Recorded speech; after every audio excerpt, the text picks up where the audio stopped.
Hi guys! ඔයාලා දැන්ටමත් දන්නවා A Shop for Killers පළවෙනි සීසන් එකෙන් පස්සේ දෙවෙනි සීසන් එකත් මාරම ඇක්ෂන් ටිකක් එක්ක ඇවිත් තියෙනවා කියලා. පළවෙනි සීසන් එකේ ජියාන් අර ලේපිපාසිත ඝාතකයෝ ටිකට ගේම දීලා යන්තම් සෙටල් වෙගෙන එද්දි තමයි මැරුණා කියපු ජී-මෑන් තුවාල පිටින් අහපව මතුවෙන්නේ. ජින්-මෑන් බේල් එක මැරෙන්න වැටිගෙන සටන් කරලා බේරුණාට බේල් තවම ජීවතුන් අතර ඌ පලිගන්න බලාගෙන ඉන්නවා කියලා දැනගෙන ඉන්නේ නැහැ. ඉතින් පළවෙනි එපිසෝඩ් එකේ අපි බලමු මේ දෙන්නගේ සටන කොහොමද දිග ඇරෙන්නේ. ජියන් කොච්චර ලොකු වෙලාද මමයි ලේලි එකතු වෙලා මේ සතුරන්ට ගේම දෙන්නේ කොහොමද කියලා. මුලින්ම ජින්-මෑන්ගේ ෆේක් ඩෙත් එක වගේම බාබිලෝන් එකට දුන්නු ගේම තමයි පෙන්වන්නේ. ජියන් දැක්ක ජින්-මෑන්ගේ බොඩිය සම්පූර්ණයෙන්ම බාබිලෝන් එක රවට්ටන්න හදපු ෆේක් එකක්. එදා රෑ ජින් රහසේම බේස් එකට ගිහිල්ලා එයාගේ පරණ සෙට් එක එකතු කරගන්නවා. ජියන්ව බොඩිය අඳුනගන්න එක්කගෙන ගිය පොලිස්කාරයා ජින් වූ ජියන්ගේ ගුරු පෝසන් අවුරුදු 10කට කලින් ජියන්ව බේරගන්න ගිහින් අතක් නැතිවුණු චුන් මේ ඔක්කොම මෙතන ඉන්නවා. ජින් කියනවා බාබිලෝන් එක උන්ගේ ට්‍රැප් එකට අහු වුණා. අපිට පැය 62ක් තියෙනවා වැඩේ කරන්න කියලා. බාබිලෝන් එකේ මේන් බේස් එක තිබ්බේ හාල් මෝලක් වගේ පොළොවට හංගලා. කිලෝමීටරයක් වටේට තැනිතලා නිසා ලේසියෙන්ම කාටවත් ලං වෙන්න බෑ. යවපු ඩ්‍රෝන් එකට උන් වෙඩි තියලා බිම දැම්මා. එතන 96 දෙනෙක්ගේ එලයිට් ටීම් එකකුයි ඇන්ටි එයාක්‍රාෆ්ට් කැපැසිටි තියෙන තුවක්කුවකුයි තිබ්බා. ඇත්තටම ජින්ගේ ප්ලෑන් එක උනේ බේල්ව මරණ එක නෙවෙයි. බාබිලෝන් එකේ සීක්‍රට් ඩේටා සර්වර් එක ගන්න එක. මොකද උන්ගේ පැහැර ගැනීම, ඝාතන, උතුරු කොරියාව එක කරපු අඳුරු ආයුධ ජාවාරම්, රජයටයි කැලරිකාරයොන්ටයි දෙගොල්ලන්ටම ආයුධ දීලා කරපු කුමන්ත්‍රණ, බේල් සිවිල් වැසියෝ 100 ගණක් මරපු ප්‍රූෆ් ඔක්කොම තිබුණේ ඒකේ. මේ ඩේටා ටික ගත්තොත් බාබිලෝන් එකට තර්ජනය කරලා ජියාන්ට ෆුල් සේෆ් ලයිෆ් එකක් දෙන්න පුළුවන් කියලා තමයි ජින් මේ ප්ලෑන් එක ගහන්නේ.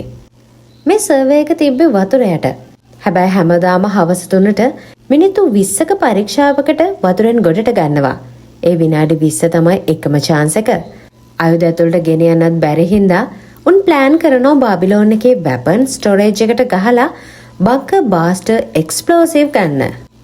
මුලින්ම චෝසොන් කරේ සිකියුරිටි හෙඩ් වෙච්ච කිම්ගේ ෆෝන් එකට මැසේජ් සර්වර් එකකින් ස්ටොක් මාකට් වල ප්‍රොෆිට් ගැන කියවන මැසේජ් එකක් යවලා ඕක ලින්ක් එක ක්ලික් කරපු ගමන් ෆෝන් එක හැක් කරලා උගේ ඇක්සස් කාඩ් එක කොපි කරගන්න එක. ඊට පස්සේ ට්‍රක් එකක් කුණු එකතු කරන වාහනයක් වගේ පේන්ට් කරලා උන්ගේ එක්ස්ට්‍රා එකට අහුවෙන්නේ නැති වෙන ඇමරිකන් ස්ටීල් ෆයිටර් වලට ගන්න විශේෂ ෆිල්ම් එකක් කන්ටේනර්ස් ඇතුලේ අලවන එක. ඊට පස්සේ මේගොල්ලන්ගේ ප්ලෑන් එක චෝසන් සිස්ටම් එක හැක් කරනවා. පෝසන් එක්ස්ප්ලෝසිව් හයි කරනවා. ජින්ට තිබුණේ බේල්ට ෆේස් කරන එක. ඔන්න ඊළඟට චෝසන් 3D printer එකෙන් බේල්ගේ මූණටම සමාන මාස්ක් එකක් හදනවා. බේල්ගේ තුවාල වුණු ඇහැ විතරක් හදාන්න බැරි හින්දා ජින් සන්ග්ලාස් දානවා. ඔය අසේ ජියාන් කෝල් කරලා මාමා ගැන අහද්දි ජින් වෝ තමයි කතා කරලා ජින් මැරුණා කියලා බොරුවට ජියාන්ව බොඩිය අඳුනගන්න එකගෙන ගියේ. ජින් මන් දැනගෙන හිටියා ඊළඟ පැය 48 ඇතුලේ. ඒ කියන්නේ එයාගේ ෆියුනරල් එක වෙලාවේ බාබිලෝන් එක ජියාන්ට ගහන්න එනවා කියලා. ඊළඟට බේස් එක ඇතුලේ ලියර තට්ට කිම්ට සල්ලි පෙට්ටියක් දීලා ජියාන්ව දඩයම් කරන්න යවනවා. ඉතින් කිම් බේස් එකෙන් අයින් වෙච්ච ගමන් ජින් ඇතුලට බහිනවා. ජින් වූ ගාබේජ් ඩ්‍රයිවර් විදිහට පහලට යද්දී ගාඩ්ස්ලට සැක හිතලා කන්ටේනර් එක අරින්න කියලා කිව්වත් ජින් වූ එළියේ තියෙන කන්ටේනර් එක ඇරියාම ආපු ගඳට ගාඩ්ස්ලා යට ටක් ගාලා යන්න දෙනවා. හැබැයි ඇතුළට ගියාම කතාව සම්පූර්ණයෙන්ම වෙනස් වෙනවා. ඒකල දකින්න ජියානෝ දඩයම් කරන්න යන්න හදන තවත් ඇසසින්ලා සෙට් එකක්. ජින්-මෑන් ප්ලෑන් එක වෙනස් කරලා ජින් වෝටයි පෝසන්ටයි අයින් වෙන්න කියනවා වගේම පෝසන් ජියානෝ බේරගන්න යනවා. දැන් ඉතින් ඔක්කොම බර චෝසුන්ට. ඌ වොෂ්රූම් එකෙන් වෙන්ටිලේෂන් ඩක්ට් එකට රිංගලා CCTV ටික හැක් කරලා බේල් ඉන්න තැන ජින්ට කියනවා. ජින් බේල්ගේ මාස්ක් එක දාගෙන යද්දී ගේට් එකේ ඉන්න ගාර්ඩ්ට සැක හිතෙනවා මොකද බේල් උදේ ඇතුළට ඇවිත් ආයේ එළියට ගියේ නෑ නේද කියලා හුට මතක් වෙන හින්දා. කොහොම හරි චෝසුන්ට පුළුවන් වෙනවා උන්ව රවට්ටන්න. හැබැයි ඉතින් තරුණ ගාර්ඩ් කෙනෙක් පාස්වර්ඩ් එක එල්ලලා තුවක්කුවට අත තියද්දිම චෝසුන් ඒකත් හොයාගෙන ජින්ට කියනවා. යන්තම් එතනින් පැනගත්තා. ඊළඟට ජින් මාස්ක් එකෙන් රොබොටික් ගාඩ්වත් රවටලා වෙපන් ස්ටෝරේජ් එකට ගිහින් එතන මැනේජර්ව නොකවුට් කරලා ඇක්සස් කාඩ් එකක් ගන්නවා. හැබැයි එක්ස්ප්ලෝසිව් ගනිද්දිම කොම්බැට් රොබොට්ස් දෙන්නෙක් ඇවිල්ලා ජින් මෑන්ව ඉන්ස්පෝර්ටර් කෙනෙක් විදිහට ස්කෑන් කරලා එලාම් එක වද්දනවා. හැබැයි ජින් දක්ෂ විදිහට මේ රොබොට්ස්ලවත් විනාශ කරලා හැමදේම බැක් ටු නෝමල් කරගන්නවා. මේ තරම් වෙලා උඩට ඇවිල්ලා තිබුණු සේවර් එක දැන් වතුර යටට යන්න හදත්තිම චෝසුන් ටක් ගාලා වෙන්ටිලේෂන් ඩක්ට් එකෙන් පැනලා ගාඩ් කෙනෙකුටත් ගහලා සර්වර් එක නතර කරගන්නවා. තව ගාඩ් කෙනෙක් එද්දි ජින්ට පුළුවන් වෙනවා ඌව බිම හෙලන්න. හැබැයි ඉතින් මේ වෙනකොට බේල්ව ස්ථාන දෙකක ඉන්නවා කියලා බාබිලෝන් එකෙන් හොයාගෙන තිබුණා. ඉතින් ඒගොල්ලෝ ඩ්‍රෝන එකක් යවනවා අර ගාබේජ් ට්‍රක් එක ස්කෑන් කරන්න. හැබැයි ඉතින් ජින්මු ඒ ඩ්‍රෝන එකට වෙඩි තියලා බිමට දානවා. ජින්ට පුළුවන් වෙනවා බිත්තියක් පුපුරලා ඇතුළට පැනගන්න. බේල් හොඳටම ෂොක් වෙනවා තමන් වගේ තව එකෙක් ඉන්නවා දැකලා. ඊට පස්සේ ජින් මාස්ක් එක ගලවලා දිගටම වෙඩි තියනවා. රේන්ෆෝස්මන්ට්ස් එද්දී ජින් මෑන් හයිටෙක් ෂීල්ඩ් එකක් දාගන්නවා. ඉතින් උන් හිතන්නේ ජින් මැරුණා කියලා. බලන්න එද්දී දාලා ගිය සොනික් බෝම්බ එක පුපුරලා උන් ඔළුව අල්ලගෙන බිම ඇදගෙන වැටෙනවා. මේ අතර ජින් උඩ තට්ටුවට ගිහිල්ලා බේල් එක්ක දරුණු විදිහට ෆයිට් එකක් කරනවා. බේල් පරදින්න යද්දී අපි ආයේ හම්බෙමු කියලා පහළ තටුවට පනිනවා වගේම තව ගාඩ් කෙනෙක් ආපු නිසා ජින්ට බැරි වෙනවා උන් මැරුණාද නැද්ද කියලා හරියට බලාගන්න. ඒ ඇසෙත් චුන් දාපු බෝම්බයක් පුපුරලා බේස්මන්ට් එකේ ඉඳන් සර්ෆේස් එකට දක්වාම පාර හැදෙනවා. රූප් টොප් එකේදී ලී උගේ මිනිස්සුයි රොබෝලයි ජින් මෑන්ව වට කරගෙන තමයි ඉන්නේ. කොහොම හරි ජින් වෝයි චොන්සුන්ගේ හෙලිකොප්ටර් එකක් ඇවිල්ලා රොබර්ට්ස්ලව පුපුරලා මැෂින් ගන් එකකින් දඩ ගාලා වෙඩි තියලා ජින් මෑන්ව බේර ගන්නවා. හැබැයි මෙතෙන්දී ජින්ට වැටිලා තුවාල වෙන්න සිද්ධ වෙනවා. ඔන්න ඊළඟට ජියාන් තමන්ගේ ගෙදරට ආපු ඇසසෙන්ස්ලව ඔක්කොම විනාශ කරලා මාම ගැන දුකින් එන්නකොට තමයි ටැක්සි එකකින් ජින් මෙතෙන්ට බහින්නේ. ජියාන්ට මල පැනලා ජින්ට ගැහුවත් පස්සේ ආව තුරල් කරගන්නවා. එහෙම තමයි ඉතින් තමන්ට ඉන්න එකම කෙනානේ. අනිත් පැත්තෙන් ජපන් කාන්තාවකට ජින්ගේ නම ඇහුණාට පස්සේ ටිකක් ෂොක් වෙනවා. එදා රෑ බාබිලෝන් එකෙන් සෙට් එකක් ආපහු ජින්ගේ ගෙදරට පනිනවා. හැබැයි ඉතින් කවුරුත් නැහනේ. උන්න අම්න කාමරේ පිටිපස්සේ තියෙන සීක්‍රට් පැසේජ් එක හොයාගෙන යද්දී වෝනින් එලාම් එක වදිනකොට ජින් දුර ඉඳන් ලීඩර් ස්නයිපර් එකෙන් තියන්න හැදුවත් ඉතින් වැඩක් නැහැ. උන් නැගලා ඉන්නේ බුලට් ප්‍රූෆ් කාර් එකක හින්දා ඒගොල්ලෝ වැඩේ අත ඇරලා දානවා. ඔන්න ඊළඟට රෑ ජියානුයි මාමයි කතා කර ඉද්දී ජින් කියනවා එයා මේ ඔක්කොම කරේ ජියාන්ව ආරක්ෂා කරගන්න කියලා. හැබැයි ජියාන් කියන්නේ ඔයා මාව ආරක්ෂා කරනවා කිව්වට කරන්නේ මිනිමරුවන්ට ආයුධ විකුණලා මුදල් ගන්න එක. උන්න ඒවයින් අනිත් අය මරනවා කියලා. ජියාන් කියනවා එයාට මේ හැමදේම එපා කියලා. ඉතින් ජින් ජියාන්ගේ තීරණය වෙනස් කරන්න බැරි හින්දා එයාට ගන්න එකක් මැගසින් සහ ලියා රෙන් කියන නව ID එක දෙනවා. ජියාන් යන්න හදද්දී බ්‍රදර් ඇවිල්ලා ෆෝන් එකක් USB drive එකක් බෑක්පැක් එකක් දීලා තනියම ඉද්දි විතරක් බලන්න කියලා කියනවා.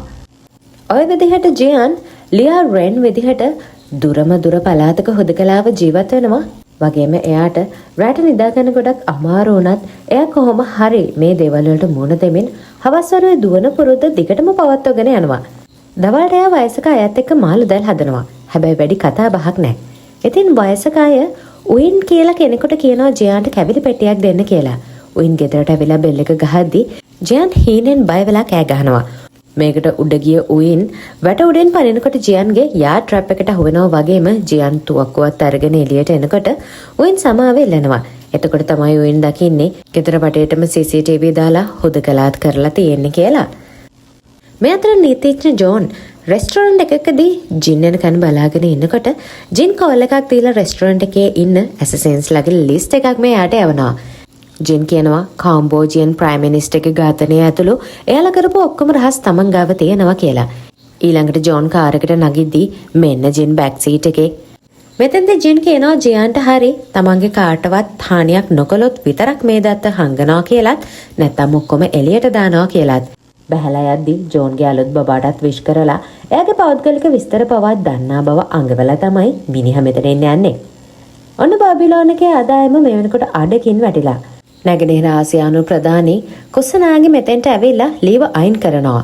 මෙතෙන්ට ආපු බේල් කුසනාගේ ගෝලයන්ට ගැහුවත් කුසනාගේ බය වෙන්නේ නැතුව බේල්ට කියනවා ජින්ව පන පිටින් අල්ලගන්න කියලා. ලී තමන්ගේ ෆ්ලැට් එකට යද්දී කුසනාගේ ආපු ඇසිස්ටන්ට්ස්ලව එලිවේටර් එකේදීම මරලා දාලා තමයි මිනිහා පිටත් වෙන්නේ. ඊළඟට ජියන්ගේ ෆෝන් එක කැඩිලා නගරයට එද්දී උයින් එයාගේ නම්බර එක දීලා ෆේරි එක මිස් වුණොත් මට කෝල් කරන්න මම බෝට්ටුවෙන් එන්නම් කියලා කියනවා. ඊළඟට ජියන් නගරේ තායි රෙස්ටොරන්ට් එකකට ගිහිල්ලා පෝසන් ගැන හොයනවා. එතෙන්දී එයාට හීනවලට ආපු සංජෝගේ රූපය මතුවෙනවා. ඊළඟට ජියාන් එක බස් එකේ ආපු මිනිහෙක් රෙස්ටොරන්ට් එකට ආපු නිසා ජියාන් බයේ වැස්සෙම දුවගෙන යනකොට ඌ පස්සෙන් එද්දි ජියාන් හිතන්නේ ඌ Tamanට කරදරයක් එනවා කියලා. ඉතින් ඌට හොඳ ෂොට් එකක් දෙනකොට බැලිනම් මිනිහා ඇවිල්ලා තියෙන්නේ ජියාන්ගේ ෆෝන් එක දීලා යන්න. ඉතින් ජියාන් බිම එද්දි සජ්ජෝගේ මායාව ඇවිල්ලා උඹත් මාම වගේම ෆයිටර් කෙනෙක් කියද්දි ජියාන් ඌට මනසින් අයින් වෙන්න කියලා කියනවා. ඊළඟට කාලගුණේ නරක හින්දා ජියාන් ඔයින්ට කෝල් කරලා බෝට්ටුවෙන් එන්න කියනවා. ඔයින් ජියාන්ට කැවිලි දුන්නම ජියාන් අහනවා ඇයි ගෙදර ට්‍රැප් එක ගැන හුවේ නැත්තේ කියලා. ඉතින් ඔයින් කියන්නේ හැමෝටම හේතු තියෙනවා කියලා. ඔන්න එතකොටම කෝඩ් ගාඩ් එකෙන් ඉන්ස්පෙක්ෂන් එකට බෝට්ටුව නතර කරන්න කියලා කියනවා. ඔයිල් කලබල වෙලා ජියාන්ට සුක්කානම දීලා පහලට ගිහිල්ලා හංගලා තිබ්බ කන්ටේනර් එක ගනිද්දි ඒක වැටිලා නීති විරෝධී ආයුධ ඔක්කොම එළියට වැටෙනවා. මල කෙලියයි. ඔයින් බය මේ ඔක්කොම මුහුදට තල්ලු කරාම ඒ වෙලාවේ ඔයින්ගේ ෆෝන් එකට ආපු මැසේජ් එකේ සෙන්ඩ් එකේ නම තිබ්බේ a shop killer කියලා.